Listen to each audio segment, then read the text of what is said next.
таваллуди Тоҷикистону ҷаҳон аз студияи марказии Радиои Озодӣ пешниҳоди шумо ман Шалои Гулхоҷа дар каноратон ҳастам. Салом. Нахуст мурӯре мекунем ба сархати мавзӯи барнома имрӯз 8 июл. донишманди тоҷик аз таҳсили хориҷа ба ватан баргашту курдиандаро водор кард ҷубронпулӣ бипардозад ва ба кор барқарор намояд. як қисмати дигари даъво ин буд ки ба даъвогар Амину Ҷавҳар ҷуброни зарари маънавӣ пардохт карда шавад аз ҳисоби масъулини институт. омад ба сараш аз он чӣ наметарсид. Президенти Бразилия ки бемории COVID-19-ро ҷиддӣ намегирифт, ба ин вирус олуда шудааст. боқимонда хусусӣ аст ва ман шахсан ором нестам. ҳамсарам аз ман муроқибат мекунад. ман тавассути хати видео корро идома медиҳам. барои ки бо ҳашари мардумӣ бунёд мешавад, дар ноҳияи 8 сокинон барои тармими умумфарш кардани роҳи мошингард камари ҳиммат бастанд. шурӯъ аз имрӯз тағйироти нав ба кодекси ҳуқуқвайронкунии маъмурии Тоҷикистон ба иҷро даромад. акнун барои надоштани ниқоби тиббӣ сокинонро аз 116 то 290 сомонӣ ҷарима мекунанд. дар қонун рӯшан гуфта нашудааст ки пӯшидани ниқоби тиббӣ дар кадом маконҳо ҳатмист. бархе аз ин қонун ба хотири пешгирӣ аз бемории COVID-19 пуштибонӣ мекунанд, вале баъзеи дигар мегӯянд аввал масъалаи таъмини сокинонро бо ниқоби тиббӣ ҳал мекарданд. илова ба ин аз имрӯз ҷарима барои нашри ба истлоҳ хабари нодуруст дар бораи коронавируси нав амалӣ мешавад.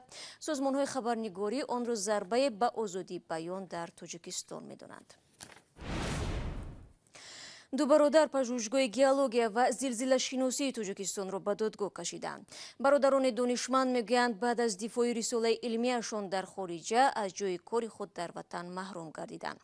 додгоҳ баҳсро ба манфиати даъвогарон ҳал кард, аммо раиси пажӯҳишгоҳ ҳукмро қабул надорад ва хостори бознигарии он аст. барои Юсуфӣ баъди шунидани назари ҷонибҳо ин гузоришро омода намуд.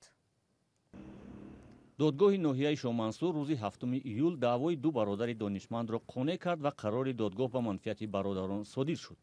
ду бародари кормандони собиқи пажӯҳишгоҳи геология, сохтмони ба заминҷунбӣ тобовар ва сейсмология аз қарори раҳбарияти он пажӯҳишгоҳ ба додгоҳи ноҳияи Шоҳмансур шикоят бурда буданд. онҳо иддао карданд ки раҳбарияти пажӯҳишгоҳ бесабаб пас аз 5 соли таҳсил ва такмили ихтисос дар чин ва бозгашт ба ватан онҳоро ба ҷои корашон барқарор накардааст. асосан мо мехостем ки ба ҷои кор барқарор шавад даъвогар Амину Ҷавҳар. музди маоше ки бояд аз ҳамун вақти муроҷиаташ ба ӯ пардохт мешуд пардохт карда шавад. ва як қисмати дигари даъво ин буд ки ба даъвогар Амину Ҷавҳар ҷуброни зарари маънавӣ пардохт карда шавад аз ҳисоби масъулини институт. додгоҳи ноҳияи Шоҳмансур бар асоси қарори содиркардааш масъулини пажӯҳишгоҳи геологияро муваззаф кардааст ки даъвогар Ҷавҳар Аминовро ба ҷои кораш барқарор карда маоши яксола ва ҷуброни зарари маънавӣ дар ҳаҷми 2000 сомонӣ пардохт намояд. даъвогар дар додгоҳ ҷуброни зарари маънавӣ дар ҳаҷми 40,000 сомонӣ хоста буд. маҳз ҳамин барқарор шудани адолати судӣ буд ки на танҳо ба худи даъвогар Аминов Ҷавҳар, балки ба ҳамаи ҷавонон, ба ҳамаи олимони ҷавон имкон медиҳад ки дар оянда дар сурати поймол гаштани ҳуқуқҳояшон ба мақомоти дахлдор аз он ҷумла ба суд муроҷиат кунанд. аммо ҷавобгар масъулони пажӯҳишгоҳи геология, сохтмони ба заминҷунбӣ тобовар ва сейсмология аз ин ҳукми додгоҳ розӣ нестанд ва мегӯянд барои иҷрои ҳукми додгоҳ онҳо бояд ба чанд қонуншиканӣ даст зананд. ба қавли онҳо дипломҳои дар чин таҳсил кардаашон аз сӯи комиссияи аттестатсионии назди раиси ҷумҳурии Тоҷикистон тасдиқ нашудааст. надорам, ягон чиз надорам. ва ё рафтан хитоба қалбакӣ хондан қоғозҳое овардан ки вай қоғоза ҳеҷ кас признават накард. оҷа мо комиссияи олии аттестатсионӣ назди президенти ҷумҳурии Тоҷикистон дорем. аз соли 2016 ягонташ нарафтадааст. масъулони пажӯҳишгоҳи геология, сохтмони ба заминҷунбӣ тобовар ва сейсмология мегӯянд аз ин ҳукми додгоҳ ба зинаҳои болоӣ шикоят мебаранд. додгоҳи ноҳияи Шоҳмансур 2 ҳафта қабл айни ҳамин даъвои бародари дигар Ҷамшед Аминовро дар баробари масъулони пажӯҳишгоҳи геология ва зилзилашиносӣ қонеъ накарда буд. он замон ҳукми додгоҳ ба пуштибонӣ аз масъулони пажӯҳишгоҳ содир шуда буд.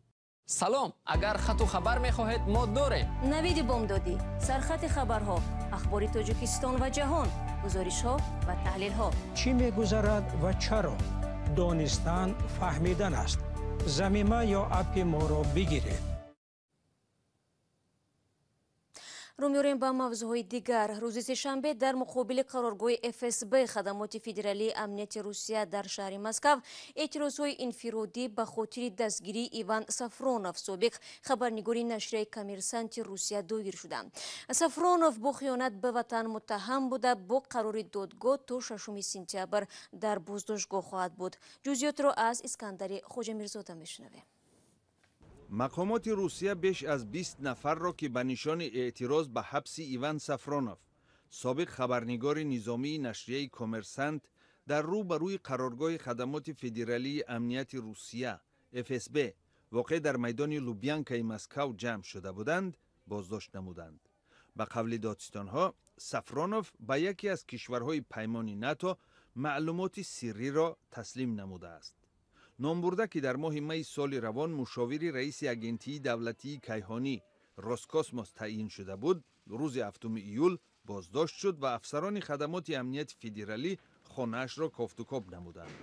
در دادگاه سافرونوف عیبنامه را رد کرد و افزود که گناه ندارد. روز سه‌شنبه دادگاه منطقه لیفورتوو حکم برآورد که سافرونوف تا 6 سپتامبر در بازداشتگاه نگهداری شود.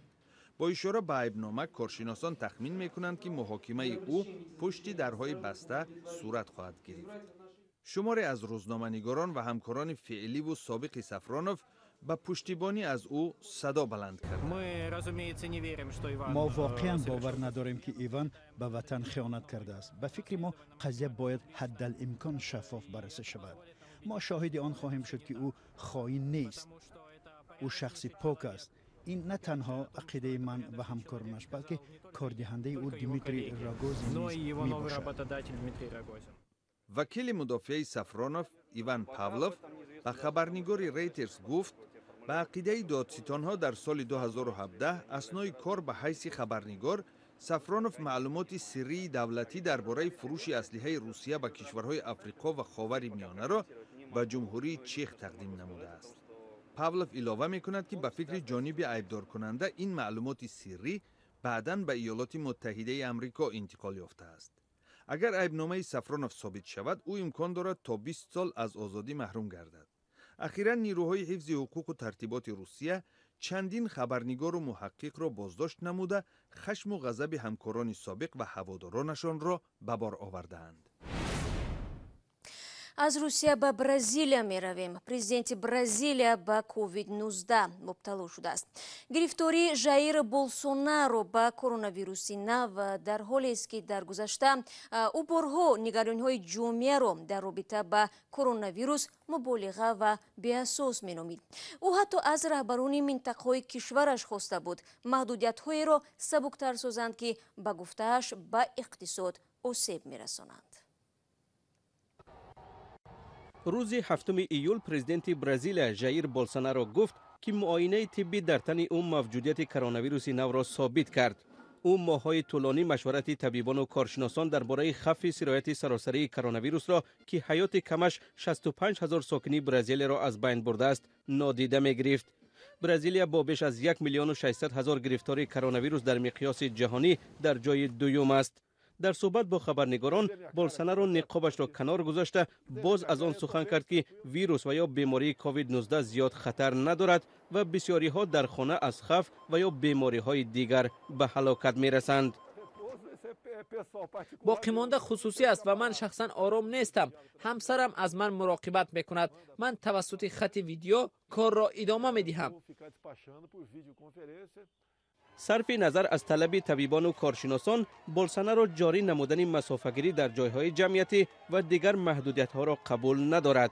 به گفته او، ضرری که محدودیت‌ها به خواجگی مردمی برزیلیا می‌رساند، از خود بیماری به مراتب بیشتر است. شما برنامه خبری رادیوی آزادی رو تماشا دارید و تو این لحظه ها بینندگان عزیز ما از آن گفتیم که از امروز برای نداشتن نقاب و نشر خبری نادرست راجع به کووید 19 در تاجیکستان جریمه میکنند. از دادخواهی دو برادر دانشمند برای برقرار شدنشان به جای کار گزارش داشتیم. با کرونا گرفتار شدن رهبر برزیلیا و بازداشت روزنامه‌نگار روس با اتهام خیانت به وطن از موضوعهای دیگری ما بود. بعد یک آگهی برنامه را با خبر و گزارش رو ادامه میدهیم. با ما بمانید.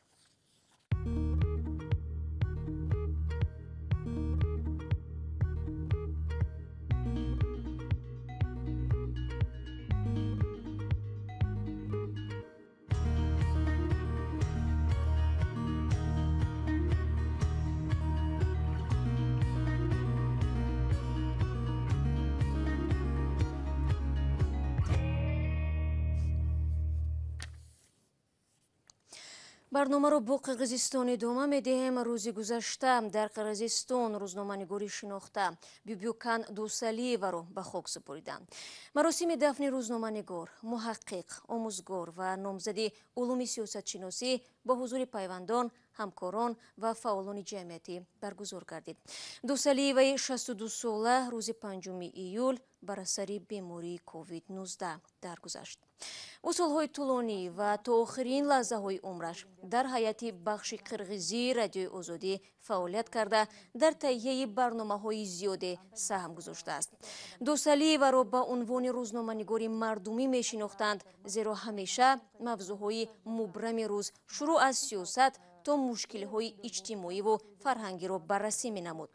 моҳҳои охир ин рӯзноманигор барномаеро дар Радиои Озодӣ бо номи Садои мардум пеш мебурд ва тариқи он садои сокинони оддии Қирғизистонро то ба гӯши мақомоти он кишвар мерасонд. бармегардем ба Тоҷикистон. дар шимоли Тоҷикистон сокинони ноҳияи 8 мехоҳанд як қисмати роҳи валангори мошингардро аз ҳисоби худ мунфарш кунанд. барои тармими роҳ ки чанд километрро дар бар мегирад миллионҳо сомонӣ зарур аст. гузорише ки ҳоло тақдими шумо мегардад бар асоси навори корбарони Радиои Озодӣ омода шудааст.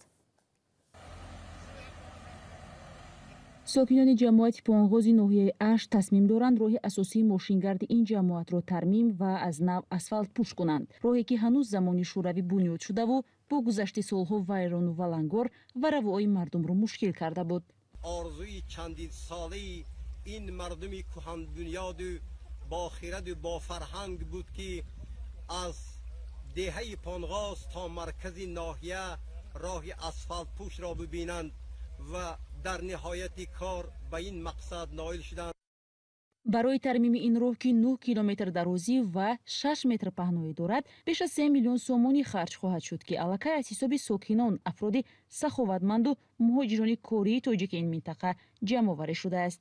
ҳоло роҳи байни деҳаҳои Понғоз, Хештхона, Бободархон анҷом шуда, тармим ва асфалтпӯш кардани роҳи деҳаи Саро идома дорад. ин наворҳоро Зафари Аскар, як сокини ин ҷамоат ба Радиои Озодӣ фиристод. масъулини ҷамоат мегӯянд бояд ҳудуди 12 километр роҳ бозсозиву асфалтпӯш шавад ки барои ин наздики 4 миллион сомонӣ сарф мешавад. дар Тоҷикистон бо ташвиқи мақомот бархе аз сокинон бо харҷи пасандозҳои шахсии худ корҳоеро ба мисли таъмири мактаб, тармиму асфалтпӯш кардани роҳ ва ё сохтани пул ва кашидани хати обро иҷро мекунанд ки аслан уҳдадории иҷтимоии давлат аст. 2 сол пеш ҳам як зани бознишаста дар деҳаи Бободархони ноҳияи 8 аз ҳисоби пасандозҳои шахсияш пул сохт. чанде аз талабгорони зиёрати ҳаҷ низ дар гузашта бо тавсияву ташвиқи мақомот аз сафар даст кашида маблағи онро барои иҷрои чунин корҳои иҷтимоӣ сарф карданд. бинандагони азиз, Радиои Озодӣ маъмулан эълонҳои марбут ба бедарак гаштани нафар ва гум шудани ҳуҷҷатҳоро нашр намекунад, зеро ин вазифаи мақомоти ҳифзи ҳуқуқ аст. вале ҳоло ба таври истисноӣ мехоҳем ки дар пайдо намудани як сокини 35 солаи ноҳияи рӯдакӣ ба модари пиру ғамзадааш кӯмак кунед. Афзалшод Тоиров бемории рӯҳӣ дошта, ба гуфтаи модараш лолу ношунаво ва ё худ гунг мебошад. модар мегӯяд ӯ 5 рӯзи пеш аз назди хонаашон дар деҳоти Мавлавӣ беному нишон шудааст.